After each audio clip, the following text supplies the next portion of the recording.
Hey y'all, welcome to Most of It, where I talk about most things that I find interesting. Today, we'll be going over the primarch Vulkan, so without further ado, let's get into this. The young primarch's life began on the planet Nocturne, with him being taken in by a blacksmith named Nibel, who named the young boy Vulkan. Vulkan was raised by Nibel, and soon became the largest and strongest man in his city. He also became the greatest blacksmith anyone had ever seen, with him teaching techniques no one had ever been taught before. Dark Eldar raids were a common occurrence on Nocturne, and when they showed up one day, Vulkan refused to hide, and instead defended his people with two smithing hammers, with him killing over 100 Eldar that day. This sparked courage within the people of Nocturne, who all swore to never again hide from threats and to face them head on. A tournament was soon held as a celebration, with a stranger showing up to take part and announcing he could best anyone within the town. Vulkan took up the stranger on his wager, with both swearing to serve the victor. Over the course of 8 days, they competed in many feats, with them being tied at the end of it all. For the tiebreaker, both were given 24 hours to forge weapons and to hunt down the largest salamanders they could find, with the larger one being declared the victor. They both went out into the mountains, with Vulkan finding and killing a very large fire drake. However, as he was carrying it back home, the volcano he was walking on erupted and cast him off a cliff. As he held onto his prize with one hand, Vulkan could not pull himself up over the ledge with the other, and hung there for hours, refusing to let go of his prize. Soon Vulkan's strength began to give out, and he would soon have to loose his drake, when the stranger walked up to him carrying a much larger drake. Seeing Vulkan in danger, the stranger threw his prize into a lava flow and lifted the primarch off the ledge. Walking back to town together, Vulkan was declared the victor, as he returned with a salamander. However, to everyone's shock, Vulkan knelt before the stranger, telling him that any man that valued life over pride was worthy of his service. The stranger cast off his cloak and revealed himself to be the Emperor of Mankind and Vulkan's father. Vulkan was one of the few primarchs to not immediately take command of his legion, instead fighting and learning alongside his father. When Vulkan did eventually meet his sons, it was on a battlefield against a massive orc horde, with Vulkan saving his sons from being overrun. After taking command of his legion, he renamed them to the Salamanders, in honor of the beast that reunited him and his father. Vulkan served valiantly throughout the Great Crusade, and one day the Salamanders took part in a joint campaign with the Night Lords. Vulkan became enraged with Kurz's tactics of torturing civilians, with him reporting Kurz's behavior to the War Master. Also during this battle, Vulkan would fly into a rage after losing his remembrancer and would kill a surrendering Eldar child. This event would haunt Vulkan deeply for the rest of his life. Vulkan used his blacksmithing skills and forged a masterful warhammer for Horus named Dawnbringer. However, Vulkan would come to sense a deep darkness within his brother, and would decide to hold on to the hammer. This would be a good call, as when the Horus heresy broke out, Vulkan would be on the fields of Isfahan V, with most of his sons being killed by the traitors. Vulkan was a monster on the battlefield, fighting through waves of traitors in a desperate bid to save his sons.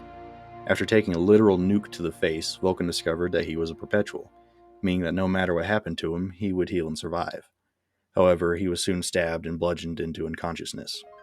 He awoke a prisoner of Conrad Kurz, who had spent months torturing Vulkan in attempts to kill him, including ripping his throat out with a fork, beheading him, and ripping him limb from limb.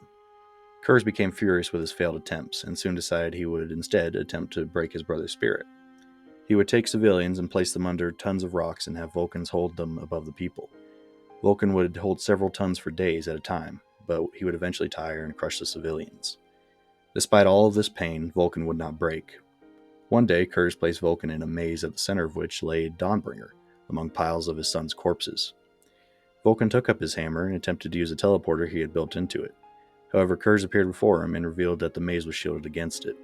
As Kurz was gloating his victory, Vulkan reminded his brother that even though it was a teleporter, it was also still a hammer, smashing Kurz in the face and giving us one of the best 40K memes ever. As Kurz scrambled out of the maze with Vulkan close behind him, now outside the shield, Vulkan teleported off the ship into space and fell into the planet Macragge, with his skin and muscle burning away upon re-entry.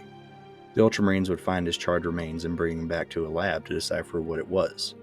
There, Vulkan's body would regenerate, with both Kurz's torture and the pain of re-entry breaking the Primarch's mind.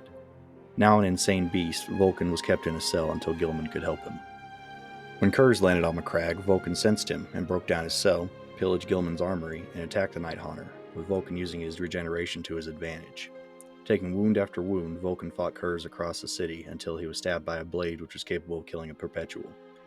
Vulkan died with his corpse being taken by Gilliman and placed him within a stasis pod with the few salamanders standing vigil over their father. Artellus Numion was determined to bring his father back, taking his corpse to Nocturne and sacrificing himself to the unbound flame, restoring Vulkan. Upon awakening, Vulkan had slight amnesia and was led to find two relics he had no memory of forging: a thunder hammer and the talisman of 7 hammers. Vulkan now knew he had to make his way to Terra and support his father. Using the talisman to open a portal into the webway, and after battling through hordes of Dark Eldar and even a Great Unclean One, he emerged in front of the Imperial Palace on Terra. He met with Rogel Dorn, who was relieved to see his brother, and was led to meet with the Emperor. The Emperor revealed that he had been expecting his son, and he was the one who instructed him to build the 2 relics he brought with him. The Emperor, who was now trapped on the Golden Throne thanks to the actions of Magnus, revealed that the talisman was a dead man's switch, which when activated would destroy all of Terra, revealing that it would be Vulkan's duty to use it if Horus won. Vulkan was horrified at this news, but his father revealed that he was chosen to bear this responsibility, as he always was the most reluctant to use the weapons he forged. Vulkan came to accept this task, installing the talisman on the Golden Throne and taking up guard. During the Siege of Terra, Vulkan was kept secret for most of it, only emerging to fight Magnus the Red in the Imperial dungeons. Vulkan blocked a lethal blow against the Emperor and beat his brother with dual thunder hammers, and just as he was about to kill him, Magnus vanished. Upon discovering Magnus in the webway, Vulkan went after him, with the 2 brothers coming to blows.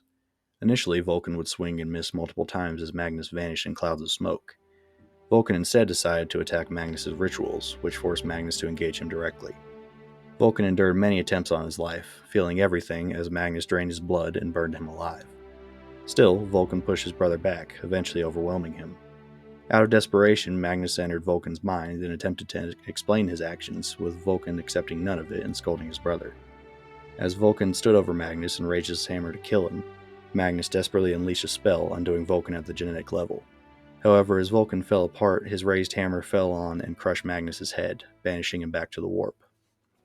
As Vulkan regenerated, he slowly made his way back to the Imperial Palace, and was greeted with the news that Horus had lowered the Vengeful Spirit's shields, and that the Emperor, Sanguinius, and Rogel Dorn were preparing to teleport aboard for a final confrontation.